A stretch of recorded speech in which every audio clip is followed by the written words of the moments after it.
The Rainbow Tower. Written by Alex Tymms. Illustrated by R H Stewart. Episode 5. Indigo. Jed was on his hands and knees in utter blackness. As he scrambled forward, he opened and closed his eyes several times, but it was so dark there was no difference. Completely blind, he hurried on. He'd never been in darkness like this. Even in the downshift on the recycling floor, the light from the company screens meant there was never more than a purple gloom. This was something entirely different. He bumped his head and recoiled. At any moment he expected the darkness to collapse in on him, so that he too would fall into that terrifying mass, which he knew had to be close behind. Jed had jumped, entered the sloping pipe, and been sealed in by an explosion of metal just beneath his feet, where the mass had crashed into the opening. He hadn't waited for it to strike again, but had hurried on despite the terror trying to consume him.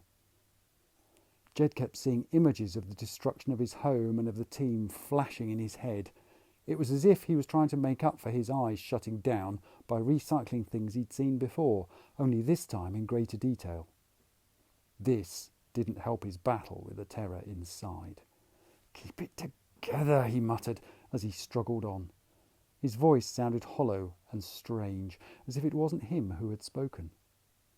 It was yet another thing threatening to tip him into panic. As he forced himself to keep moving, Jed found the scramble was becoming more difficult, and he began to slide back whenever he tried to go forwards. In the blackness, it was impossible to tell for sure, but Jed guessed the pipe was becoming steeper and steeper. Rather than freaking him, though, Jed found this reassuring. Climbing was something he could do. He forced the images of destruction still scrolling through his mind out of the way and concentrated instead on when Trevor had asked him to secure the pulleys for the net in the roof. The only way to reach the highest beam had been to wedge himself between two pipes. He'd pushed his left foot against the pipe ahead of him and his right foot underneath him on the opposite pipe. Jed used the same position now, and was glad he'd practiced this before when it wasn't so dark. Steadying himself with his hands, he pushed up with his lower foot. Then once his hands were pressed firmly on the far wall, he moved his left foot. Next he moved his right foot, again repeating the process over and over again. All the while the steepness of the pipe increased until he was sure he was climbing vertically. It had taken 10 minutes to reach the place to secure the pulley. This climb felt as if it had lasted hours. The muscles in Jed's legs complained with every movement, and his injured shoulder ached with the strain, threatening to give way and drop him all the way back down. Plus, the more tired he became, the more his mind played tricks on him. Time and again, he was sure he heard or felt tendrils snaking up beneath him. It was only his nose that told him otherwise. There was no stink of decay, and this helped him keep his head. Just. Jed didn't know how long he could keep this up. He was strong and wiry from the manual work on the recycling floor, but even so, he was tiring fast. He willed himself to move his foot again, while forcing his arms to hold fast. "Move a hand, then a foot," he muttered to himself. It felt endless. Then the hand he had expected to press on the far wall of the pipe suddenly didn't. His brain and muscles had expected his palm to stop the same distance away as it had done the countless times before, but this time there was nothing to push against. Jed pitched forward in surprise and flailed in the blackness. As he fell forward, his hands hit a lip in the pipe wall, and he scrabbled at this with his fingers. He was now hanging with his arms above his head, his face pressed against the metal wall of the pipe. Jed was breathing hard, both from the shock and the effort. It was then that the stink of decay filled his nose, rising up from far below. Despair threatened to engulf him. A wave of hopelessness told him to give up and let go, that it was inevitable. But Jed didn't let go. He gritted his teeth and hauled himself up, pulling his aching body over the lip. He was not going to give up. He would not fall into that thing. This determination cleared his head. The images of the recycling floor were gone, and he could think clearly again. He was in another pipe. Well, he could see that much. While it was smaller, it ran ahead at a steep angle, but one he could scramble up. He'd move much faster if he went along this one. Jed was about to set off when he stopped himself. He could see the pipe, and his hands on the gritty base. But how? Jed looked around, then down at his front to see light coming from the pocket where he'd put the device. He must have leant against it as he climbed over the lip, turning it on again.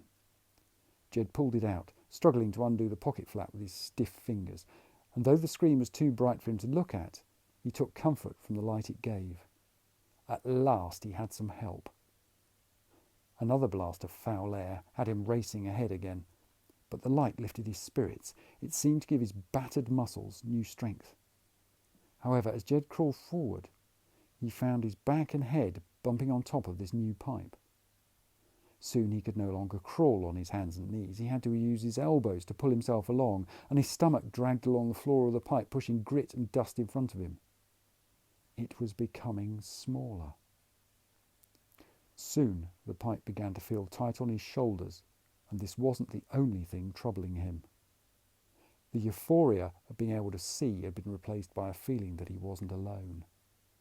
This wasn't his mind playing tricks on him like it did in the dark when he was climbing. This felt different. A couple of times Jed tried to check behind him, but the pipe was so tight that he couldn't move his head round enough to see. Once again, panic threatened to engulf him, and he had to fight both to move forward and not to scream. Crawling was becoming so difficult that Jed realised the pipe would soon be too small for him. There was a limit as to how far he could hunch his bad shoulder, and soon he really would be in trouble. He twisted and turned, inching forward, the lit device clenched in one hand. He was going to be stuck. There was no way out. His muscles ached, and the pipe wall pressed on where he'd pulled his shoulder. Being able to stretch became more than something he wanted to do. It became an absolute necessity, and yet it was impossible.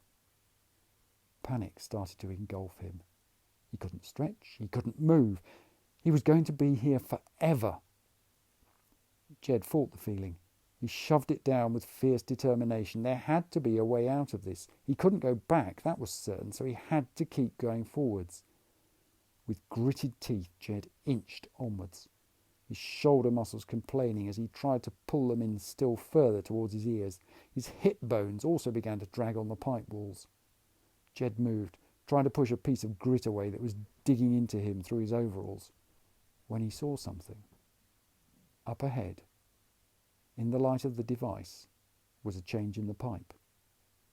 It was a good 3 meters away, but he was certain it was there. But it was too far. There was no way he could make it. Then came the feeling again. Something was most definitely behind him. Jed kicked and scrabbled, propelling himself onwards in any way he could. It was not going to get him. He wasn't going to die like the others. And suddenly, he was out. He frantically pulled his legs up to his chest as he curled up in a tight rectangular space and shone the light between his feet back down where he'd come. There was nothing there.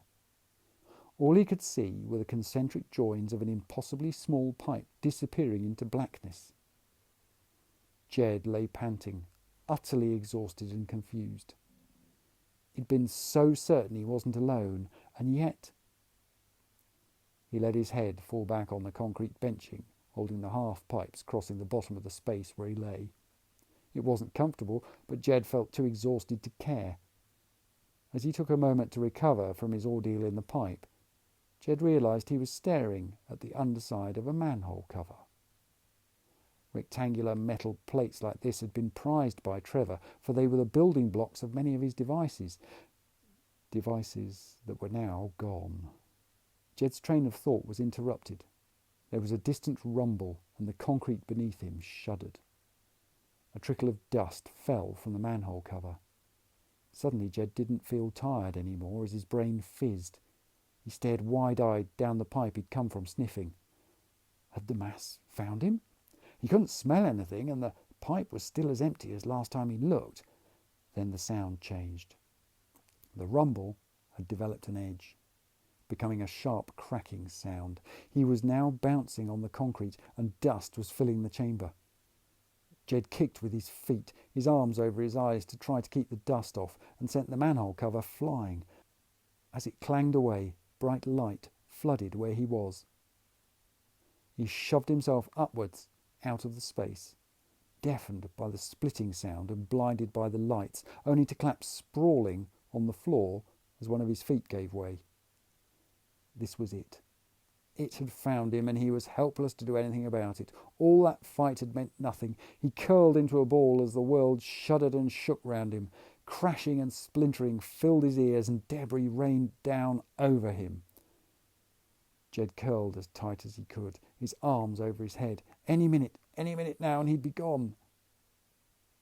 But nothing grabbed him, and he felt no tentacles. There was no stench of decay, and he wasn't in pain other than the dull ache from his shoulder. Jed risked opening his eyes and found himself lying on the debris-strewn floor of a devastated room. A jagged crack ran straight across the floor, so that one side of the room was now higher than the other. The manhole chamber had collapsed entirely. He looked around. The walls had clearly been mirrored, but these were now shattered, and lines of cubicles rested at crazy angles, canted over broken white porcelain chairs that he recognised from Indigo Life. Jed knew what this room once had been. Toilets. On the far wall was further evidence, a line of ruined basins.